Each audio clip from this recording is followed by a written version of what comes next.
So, PlayStation 5, 1 year later, the good, the bad, and the ugly. Let's do this.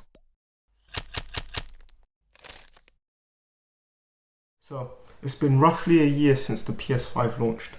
A year and a month to be exact, and I have put it through its paces. Different games, both PS5 native and PS4 via backwards compatibility. And these are the 5 things I love, the 3 things I don't quite like, and the 2 things I hate. Let's get into them. So, the first thing I love about the PS5 is the UI. It puts the most important thing to us gamers front and center, the games. And it is fast and reliable, and I really hope it stays this way through future updates. But yeah, I do really love the UI for the simple reason that it's super easy to get from point A to gaming, and that my friends is really important when you want to just sit down and play games after a long day at work. So yeah, the first thing I love is the UI. So the next thing I love after a year of owning a PS5 is the way it looks. Yes, it does take some getting used to, but after a year, those of us that are lucky enough to own one, I'm sure have all become accustomed to this really big, bulky console that some will say looks like a router, and I'm not here to argue whether it does or not, but only to say that I do love the look of the console more now than I did before, especially in black, and I just wish Sony would release some black plates themselves, but more on that later. All this just to say that the hardware choices, the LEDs, just everything just culminates into such an amazing console, and the hardware has not let me down yet, and I hope this hardware lasts until whatever Sony decides to release next. So the thing I love most about the hardware are in fact the LEDs. Just to be able to look at a glance and see whether the console is on, off, or in rest mode is something that you can only appreciate when you don't have it. For example, on the Xbox Series consoles. So yeah, the second thing I love about the PS5 after 1 year is still the way this elephant of a machine looks. So the third thing I love about the PS5 after a year of owning it is 3D audio. And if you haven't been able to experience 3D audio, I implore you to try and experience it. Audio is such an underrated thing, but it's such an integral part of the games we love to play, especially now. And so for Sony to have taken the time and the research to implement such a phenomenal technology within their consoles, we have to applaud them for that. And honestly, it's something that I didn't know I wanted, but now that it's here, and when games do use it, I simply can't live or play without it. So yeah, 3D audio. I know I harp on about it, but honestly, I really love it, and I'm not even an audiophile. So yeah, 3D audio. So next up, the fourth thing I love about the PS5 after a year, and if you know me, you know what I'm going to say here. The DualSense. Honestly, this thing is truly phenomenal. Groundbreaking even. Sure, some will call it a gimmick, and a gimmick is defined as a trick or device intended to attract attention, publicity, or trade. And so, by definition, I don't think the DualSense is a gimmick. Yes, not all games use it, but when games do use it, and use it well, it is truly phenomenal. It just adds a level of immersion that cannot be matched anywhere. Anywhere. I've said it before, and I'm going to say it again. A lot of us play video games to be immersed into new and very different worlds. And there isn't a control pad out there, outside of the DualSense, that brings a new or this level of immersion to us right now. And for that is the reason why I think this is the best pad ever made, and why this makes it to number 4 on my list of the 5 things I love about the PS5. So, what's the one thing I love most about the PS5? The games. The games have been fantastic. Wow. They've just been so good. Really good. And that's the most important thing, right? That's the reason why we spend all this money on this really expensive hobby that we have. The games.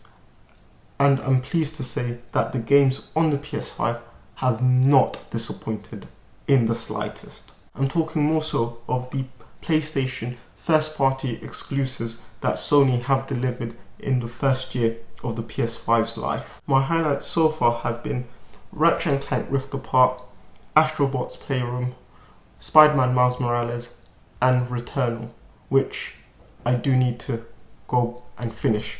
But what I've played so far, one of the best games I've ever played, honestly. Just know that the games are good.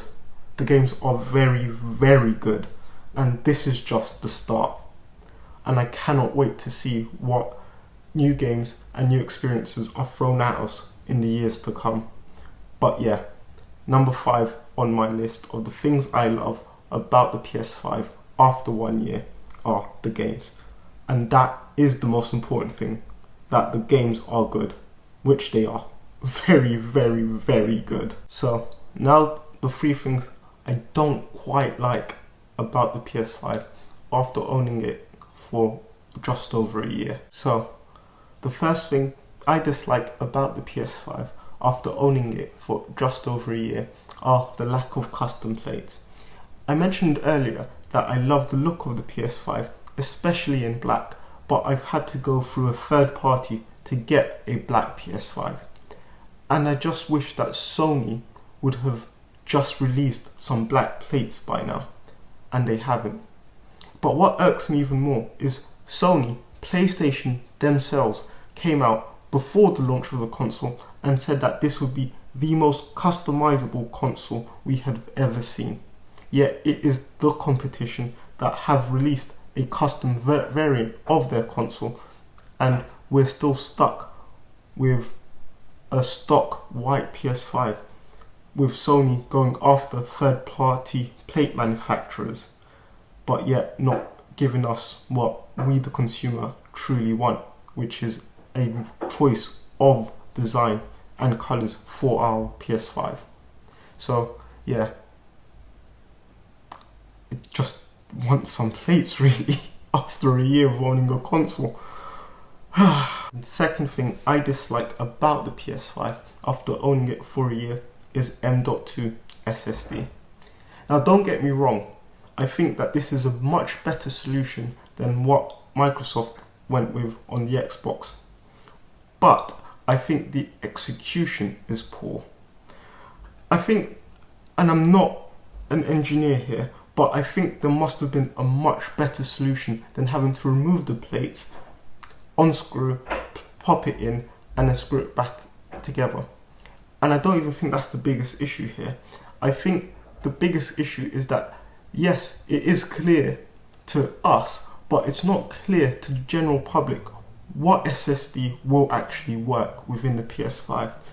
And I'm a bit concerned that Sony themselves haven't come out and just simply released a official version of the M.2 SSD that people can just go into a shop, ask for the PlayStation 5 SSD, and walk away knowing that yes, they might have paid a slight premium for it, but this one will 100% work within their console. Time will tell if Sony will do this. I don't think they will, but again, I don't think it's something that I will invest in. I do want to invest in it, but I just don't think I'm going to go through the hassle of doing all of that. Then again, it is a simple installation after you find a compatible SSD. But after a year, I just wish it was easier than it actually is. So, the third thing I dislike about the PS5 after a year are the lack of features, especially next-gen features. For example, this is a feature that I don't use on the PS4, or never did use on the PS4, but I know a lot of people did, and that is folders. Right now on the PS5 there are no folders. On top of that, again, not something I used, but there is no option to have a custom theme.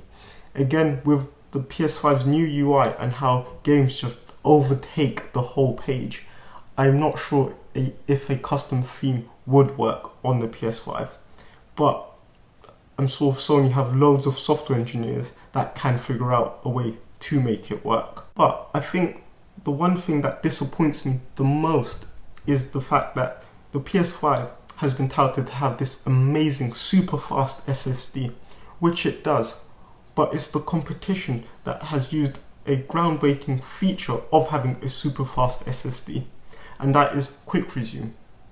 Sure, you get into games super quick, but that's not the point of quick resume. Quick resume allows you, the player, to be able to hop between games and not have to load or choose different options. You just get right back to where you left off. And with Sony having the best SSD in the market, in the gaming market that is, I feel like this is a feature that they can implement, and I'm hoping that they do. But after a year of using quick resume, it is something I do miss when I hop back into a game on PS5. So those are the 3 things I dislike about the PS5 after a year. None of them are deal breaking, but after a year it is a slight annoyance. But with that being said, these are the 2 things I truly hate about the PS5 after a year of owning it. Let's get into it. The first thing I hate about the PS5 is Sony's/PlayStation's upgrade path from PS4 to PS5. Now, don't get me wrong, £10 or $10 in the grand scheme of things, comparatively to what we are paying for games, is not a lot of money. But just take a second and imagine this scenario. So imagine someone's just purchased Horizon Forbidden West on the PS4 for £60 or $60. Then a week or so later they manage to secure a PS5, which they then buy. Then they now have to spend another £10 or $10 just to play the game on the PS5 to utilize all the PS5's native features. I don't think that's right. It's not something that sits well with me, and I'm not sure why it sits so well with Sony. £10 or $10 is not going to make a massive difference to Sony, especially right now when PS5s are basically like gold dust. So you kind of want to entice people to actually buy the PS5 version of games. I think a better solution would have been for Sony to charge the £70 for the games on PS5, but then incorporate the PS4 version of the game within that.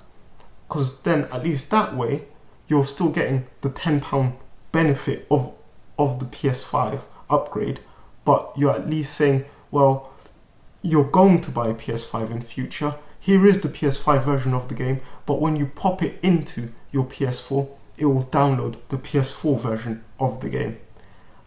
I think that would have been a bit easier to stomach, but here we are. This also brings into question the thing about game preservation. So let's say I choose to buy the PS4 versions of all cross-gen games and simply pay the £10 or $10 to upgrade to the PS5 version, so that way I've got both versions of the game. But in the future, what if the servers go down and I don't have access to the PS5 versions of the game? I am now stuck with the PS4 versions of the game that I don't necessarily want but decided to go for to get 2 versions of the game. First world problems, I know, but nonetheless it is still a problem, and it's a bit of a messy problem, but it is a problem that I know we're not necessarily going to have to endure for too long. But it's something that Sony needs to figure out, because Microsoft have done a fantastic job of it with smart delivery, and I think it's greed more than anything. Xbox has solved this issue with smart delivery, and PlayStation should have done something similar. They're not going to, but they should have.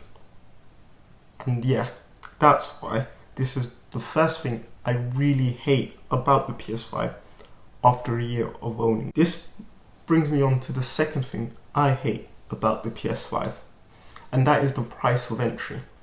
Not necessarily the console, but the games. And here I'm talking about the £70/$70 games. The price of video games last generation was expensive. This generation, it's become a bit extortionate, to be honest. Why are we paying almost £100 or $100 for our video games? Look, I have not regretted buying a PlayStation exclusive at full price, but there might be a time where I do go out and spend £70 or dollars, and I end up regretting it, and that is a hard pill to swallow. The irony of it is I've somewhat ended up saving money, because I've been like, okay, well, this is a game I want to play. For example, Resident Evil Village. But I'm just going to wait until it's the cheapest I can find it, and then buy it then. So it's now made me kind of push back on buying games day one, unless they are truly must plays. But yeah, £70 for a game is just so much money. I mean, to put it into perspective, Game Pass Ultimate is priced at roughly 2 PlayStation AAA first-party exclusives. Sure, yes, on Game Pass we are renting the games, but we can rent the games, play the big games day one, and then later on down the line, when the games do become significantly cheaper, we can purchase them and simply add them to our collection. We have that choice. Yeah, sure, we have the same choice of waiting until the games get significantly cheaper on the PS5 as well. But still, these games are only going to get more expensive now by generation, and I don't think it's a fair price to pay for something that we all love, and for something that is making more money than ever. Well, for an industry that's making more money than ever. £70 for games. I just don't know how some people can justify it. But yeah, £70 for games is way too much money for me personally. And yeah, that is the second thing I hate most about the PS5 after owning it for just over a year. But with all that being said, this year with the PS5, I have truly loved, and nothing that I hate or dislike about it has made me regret my purchase of a PS5. Just after a year of owning it, the PS5 has overtaken the Gamecube and become my favourite console of all time, and my platform of choice to game. Somewhat, but more on that in a later video. But all this to say that after my first review of the PS5, after owning it for about 4 months, I gave it a 10/10, a day one must buy, true recommend. And today, after a year of owning it, nothing's changed. In fact, I probably would recommend this more now than I did when I first got it. It is a truly phenomenal console, and most importantly, the games are fantastic on this console. There are several things that need fixing, a few things that probably won't change but should, but there is one thing that is certain. This thing is a gaming powerhouse, and if you love games, especially the PlayStation exclusive games, you cannot go wrong with a PS5. So yeah, that was my review of the PS5 after a year of owning it. Please like, share, comment and subscribe, and I'll see you in the next one. Happy gaming.